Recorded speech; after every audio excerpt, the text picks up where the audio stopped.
Hi. Good evening, everyone. Esteemed audience, moderator, gracious moderator, and my fellow teammates. It's truly a privilege to stand here and to share this with you. My name is David. I'm an industrial and systems engineer by training, and I joined Technik, and I represent the software department in Technik. Okay. I am from this particular business outfit that Kian just mentioned. It's called Sesto Robotics. As you can see from my shirt here, it's a bit different from the rest. So what we do is we build these things. We specialize in industrial robotics. In particular, these things called AGVs, automated guided vehicles. So AGVs, what they do is they pick things from point to point and they transfer them. So think your pallets in your warehouse. Think your containers that you carry your products in a manufacturing setting. Think the boxes that you in an air freight environment. So those are the kind of automations that we develop. This one here has a little robotic arm for you to pick and place things on the load on the destination. Okay, so today what I'll be sharing with you is it's about this particular topic, engineering innovation. It is in our DNA. Now, engineering innovation to me is about creating things and solving challenges, addressing problems. So what I want to share with you is three lessons that I've learned from three specific experiences and on this particular topic. Okay, so the first thing that I want to share is it's on technical innovation. We actually have the capability to do it. Okay, so when I was in my university days, I was working as a teaching assistant. I helped my professor prepare course materials and and models regarding the evolution of Singapore's transportation system. So one thing I realized is that some things that we take for granted and some things that really irritate us are actually tremendous feat of engineering. For example, this thing called the ERP. I think everyone drive through and then after that, can swear at some points in the day. But it's truly it's the first of its kind in Singapore. And from a software perspective, it's very, very complicated. Imagine the amount you have to create a secure gateway, communication, payment gateway. So every car that drives through is charged.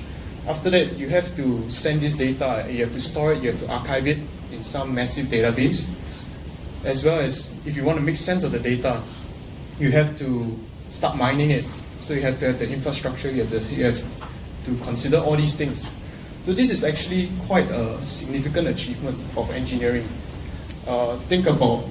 Consider EMAS, the Emergency Response Monitoring and Advisory System. This is a system that is deployed on it's a live video feed system that streams videos to a control center. And it also, from there, operators can broadcast messages onto some billboards. So this is another massive feat of engineering because you have to have the infrastructure, you have to be able to send the videos in real time to the command center. So my point is this, okay? Our forefathers have done it before. They have done it, and so we are definitely capable of doing better. The second thing about engineering innovation is this: you cannot afford to stop. So when I was in my uni days, I had the opportunity to go to Tel Aviv, Israel, and to work in a company that's called Twiggle. It's an AI company that focuses on e-commerce search. So what they do is they focus on semantic search.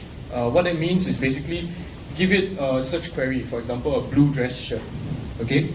And they'll be able to interpret what blue dress and shirt mean. Instead of giving you queries such as dresses, irrelevant queries such as dresses, blue shirts that are singlets or maybe this kind of thing, they'll give you what you are looking for. And they do that by natively understanding what all these features. Okay, so in my free time, I also took part in some hackathons. This is one of them. It's called Brainy-Hack. And this is one particular team. They're actually a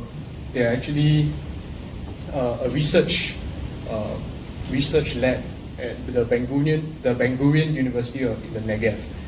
Okay, so what this hackathon is about is building applications for brain-computer interfaces. So basically, there are devices that you use that will read the electrical signals that are in your brain. Okay, so what this team did was they built a software to interpret such signals, and basically this lady, she's using that particular device to control the movement of a car. This little robot down here. Okay, so the point that I'm trying to get here is this. I was at the cutting and the bleeding edge of technology, and I saw only a small little portion of it. Okay, the point here is this: if we don't continue to innovate, we will definitely be left out in the future, in the economy of the future. Okay, so my third point: innovation needs to be cultivated as part of a larger culture. Okay, so when I graduated, I was offered a position at Technik, and they offered me. What I do is I build intelligent systems. Okay, this stemmed from the interest in AI from what I did in Twiggle. So, and what they did was they offered me this particular role to improve the existing fleet management system. So what the fleet management system does is it optimizes the path from point to point. It allocates tasks in a very optimal manner, so that and it also optimizes the visit sequence of the AGVs. At the same time, it also does battery and parking management. So it's a very tall order, and normally you won't. If coming from a business perspective, you would not task a fresh graduate with such a crucial part of the system. But the company was very supportive. They took a gamble with me, and I think the gamble paid off. Within 5 months, we completely redesigned the entire system from scratch with a new architecture. And every day, and it's really with the support of my colleagues that you can see here, that we were able to do it. So the points that, what the point that I was trying to make here is this: Technik, people, innovation is all about people. It's about people and the ideas that come forth from this community. And at Technik, they really strive to cultivate this kind of culture. They took risks by getting someone like me, a rather less experienced person. They matched my interest with the role, and at the same time, they were very supportive. And for example, they were very supportive even when I proposed redesigning the architecture. So I'm very blessed to be part of this family, and I'll just end off with this. Okay, so engineering innovation is not something that is it's not a buzzword. It's something that's very real. It has happened before. It is part of and if we don't continue to innovate, we will not be able to survive. And at the same time, it must be inculcated as part of a larger part of our culture. Okay, the problems that we face will only get more complex, and software will definitely play a more important role as we build more intelligent systems. So innovation is really the key to succeed in this future economy. Thank you.